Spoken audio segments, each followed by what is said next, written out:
যদি দীর্ঘদিন একই জায়গায় পোস্টে থাকে তারা ইনভলভ হয়ে যায় কোনো না কোনো ভাবে, তাদেরকে মোটিভেট করে ফেলে।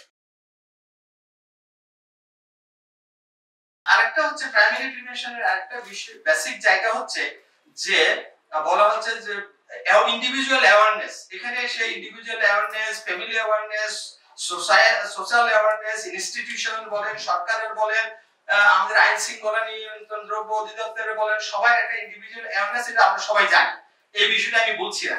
কিন্তু আমি যেটা বলছি যে across the border illicit trafficking and inside the country illicit trafficking very important issues।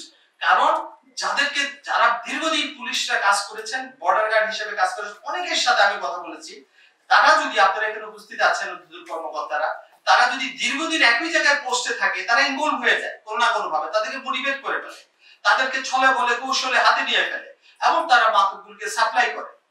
হ্যাঁ, সুতরাং আমি বলবো যে যারা বর্ডার গার্ড থাকবে, যারা ট্রাফিকে থাকবে, তাদের রিপিটেডলি তাদেরকে ট্রান্সফার